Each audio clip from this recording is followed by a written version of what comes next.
Hey guys, this is John Callum from Kohol Garage, and I'm making this video to continue updating you guys on the progress of our rear-wheel drive 4G63T engine. So to reiterate, our engine is a 6-bolter G63B block with high compression pistons from a Hyundai Sonata, paired with the Twincam conversion with the matching 6-bolt Twincam head. We've already completed installing the head to the block, and we've also fully assembled the timing belt side.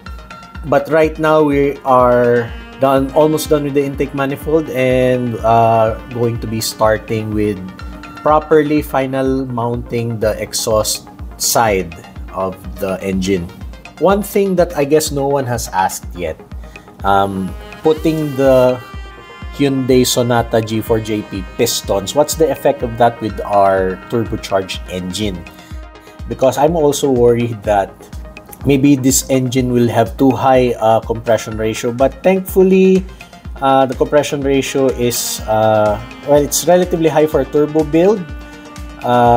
It's a 9.52 approximate compression ratio, but it's lower than the 10.5 of the stock G4JP engine.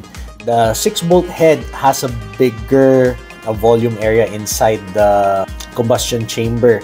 So it's 6 cc's bigger than the Evo 4-9 head, which is a similar head to the G4JP.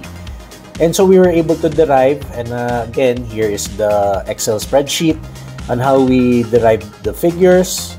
The compression ratio is 9.52. So that's gonna be a very responsive engine even off boost. And paired with the Evo 4 Turbo, which is the most responsive turbo out of the series of Evo 4-9 twin scroll turbos, we're going to expect very good performance with this engine. We assembled the head and we converted the original single cam engine into a twin cam engine, and on the timing belt side we are able to verify that almost all of the things work. If you get all the parts for the matching 6-bolt, well, we're using a 6-bolt block, so we just got components from a twin cam 6-bolt engine. So luckily the Galant GTI is not that rare, and relatively a lot of people are parting these engines out. So we got a hookup, and long time back we were able to get all the stuff. The water pump is a brand new item that came from a single cam 4G63, which was also very common and still is common. But the problem is you kind of have to grind down a portion of the water pump to clear one pulley. And we were working on the intake manifold. Again, we were just wanting to use whatever parts we had from, of course, we had the previous 4G63 build, which is still in progress. We'll update you on that later. So we had the extra Evo 4 intake manifold. So the G4JP throttle body mounts perfect to the throttle body flange of the Evo 4 manifold. So that's pretty good. Without going through much details, there's a lot that we needed to do to modify the Evo 4 manifold to fit. We kind of had to weld in the injector bosses so that it mounts properly without any vacuum leak. So we had that done. Also, a major problem that we have is that the Evo 4-9 has the small port configuration of the head as compared to the 6-bolter, the older version, which has a big port. So the big port head supposedly, I'm not sure, supposedly flows more, so that's a benefit. However, if you don't have matching intake runners to the ports, you're going to lose power. We kind of needed to make some sort of spacer so that we could really make a very nice smooth radius without touching the manifold too much. Just touching it up a little bit with the porting tool. Without the spacer, it would be an impossible task. And the material we use for spacer is a phenolic material. It's an insulator heat. Phenolic spacer, intake manifold spacer, and it reduces intake heat. coming from the head that radiates to the intake manifold. So there is a power gain, especially for forced induction vehicles. So with other engines, it's good for at least 5 horsepower to the wheel. So we're trying to hit 2 birds with 1 stone with this thing. So we bought ourselves a chunk of phenolic spacer material in 15 mm thickness, and then we cut and ported and finangled and finessed it in order to fit very nicely. And as you can see, we have gotten it using hand porting basically, and a lot of elbow grease. So we got that in, no problem, and now we're working on the exhaust manifold. We're going to be using an Evo 4 turbo, twin scroll, so quicker boost than standard single scroll turbo.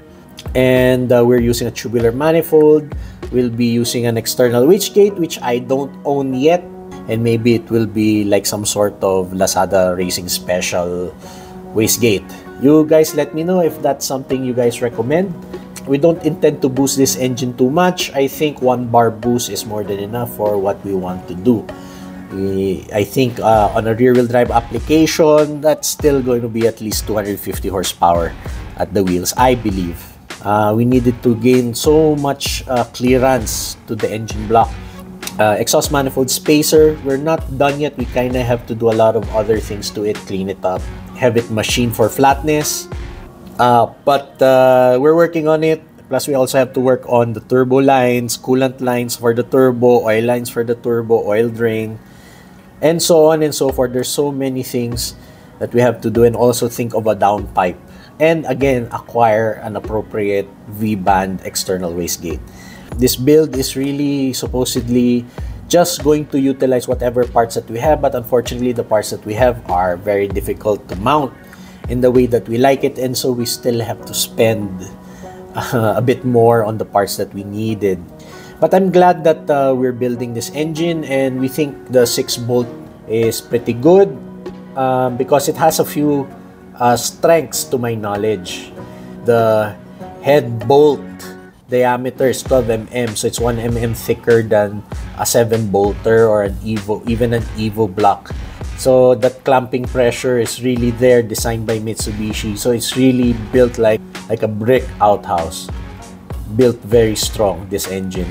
Connecting rods are thick. That's why we went through the effort of modifying the 6-bolt connecting rod to fit the 7-bolt pistons. We wanted to utilize the OEM strength of the connecting rods. We believe that, I guess, even 15 PSI 1 bar boost, I don't think we're gonna break this engine anytime soon. It's so overbuilt, even if it's just an OEM configuration. So I'm really excited for this engine to fit in our so whatever that Frankenstein car is called, we're gonna put this engine on it. Yeah, that's an update on the engine. I hope you guys are interested watching us on future installments about this engine and about the car that we're putting this engine in. So until next time, guys, I hope to see you guys in the next video. Thank you guys for watching. God bless, and see you guys soon. Ciao.